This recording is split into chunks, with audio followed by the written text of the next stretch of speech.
centre stage. And rightly so, Chris. Hassan has been the dominant figure in the middle and long distances this summer in many respects. Good field here for this women's mile race, not held here for women since 2015. Guerrero went out in her heats in Tokyo, the Spanish 31-year-old. Mäki, semi-finalist in the Kenyan Olympic trials over 800. Mäki was 13th in the Tokyo 1500, the Czech. Then Pérez, 9th in Tokyo. Jebitok, a semi-finalist. Vanderelst, the semi-finalist. Linden, well, she was fabulous in Tokyo, finished in 6th place, the Australian. 30 years old now, broke 4 minutes for the first time in April and has done it 3 times this year. She's had her best ever year. She's, I guess, what you could call a late bloomer. Nanyondo, Willie Nanyondo, 7th in the Tokyo 1500 metres, the Ugandan, in good form. Josette Norris, well, didn't run in Tokyo, but was 3rd in Lausanne last week in over 1500. Embaye and Elise Cranny, Olympic trials 5,000 winner for the USA. And Sifan Hassan, who won the Prefontaine 5,000 13 days ago, but looked pretty tired there, actually. 14:27 was still a strong time for Hassan, the Olympic champion at 5,000 and 10,000. Took a bronze, remember, in the 1500. Will she attack her own world record here, set in Monaco 2 years ago, just over 2 years ago? It's doubtful. It's 4:12.33. She's got to be a little bit tired, despite not having raced for nearly 2 weeks. The pacemakers, Nalyanya and Annette Lemige, who will go out in the early stages, hoping to get to 800 in 2:06. We're looking for around 63 per lap for this field. That might be a little bit optimistic. You can see the wave lights there on the inside that the pacemakers will try to follow. But will Hassan go with this? She's right at the back at the moment, or 3rd from the back, as the pacemaker Lemige heads off. She's a 56-second 400-metre runner. Has actually broken 2 minutes for 800, Lemige, although albeit a few years ago. 40 years old now, and Nalyanya slots in behind her. Well, Hassan there just moving from 3rd left there.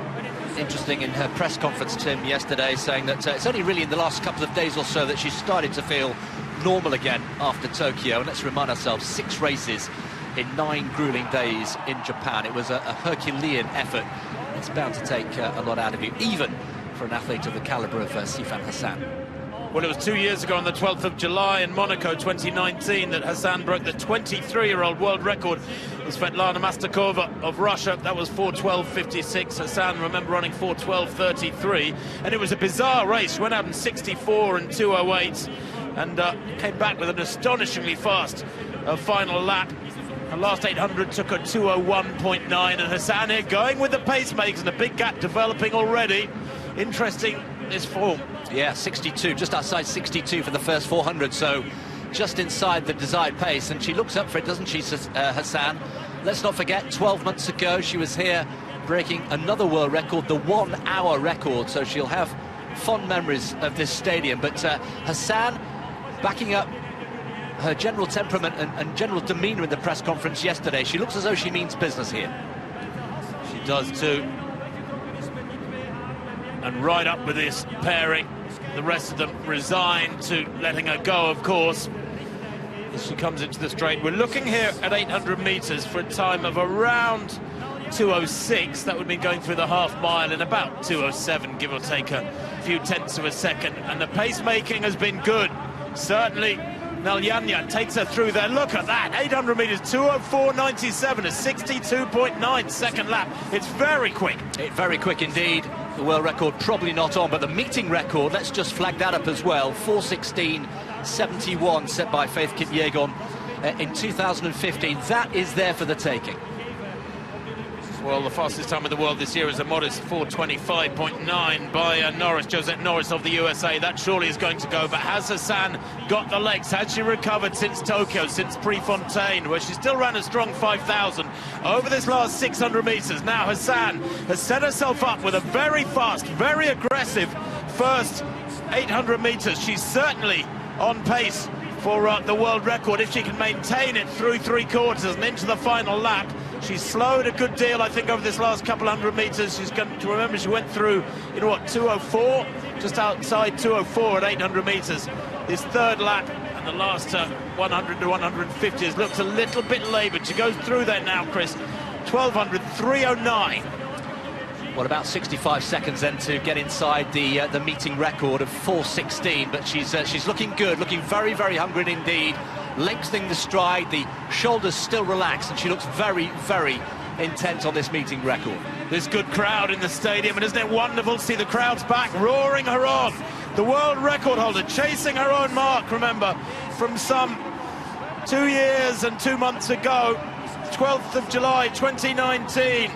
There she ran a third lap of 61.9. Her third lap here tonight was much, much slower, but the first 800 much quicker. She's chosen a very different strategy to 2 years ago, which was so successful. That mark she's chasing, 4:12.33, into the home straight.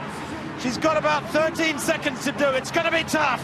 Hassan, the reigning world champion at 1,500 and 10,000, the reigning Olympic champion at 5,000 and 10,000, struggling towards the line here, trying to hold that form. It's going to be just outside her own world mark, but it's still fabulous.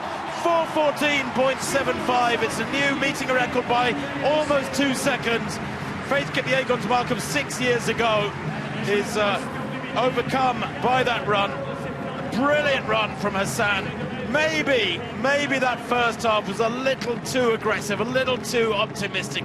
She gave so much, Chris, and a race of a totally different nature. She went through 800 2 years ago in 2:08.2. Here, she's gone through 800 metres, well, many seconds quicker than that. It's quite a strange tactic. In fact, tonight, just around 2:05 was Hassan.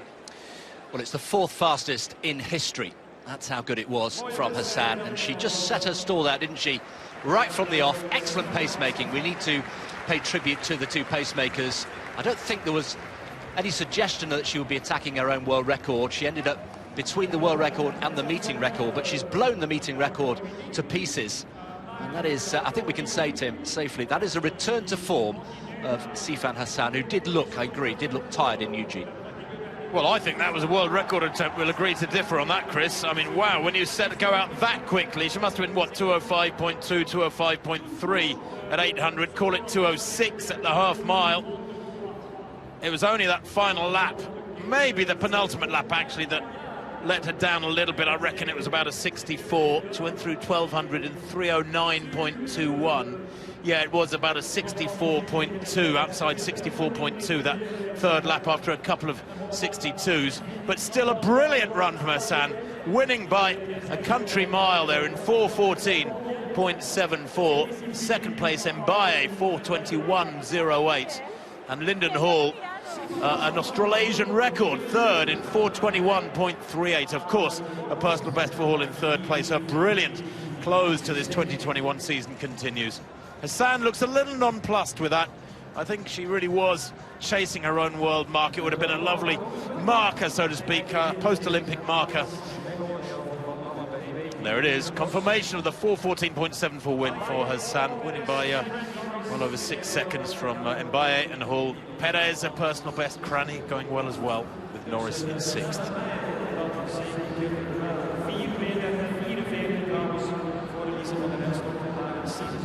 Well, just to emphasise the difference between that and her run a couple of years back. In Monaco, she ran the last lap in 60.2. I don't think she was going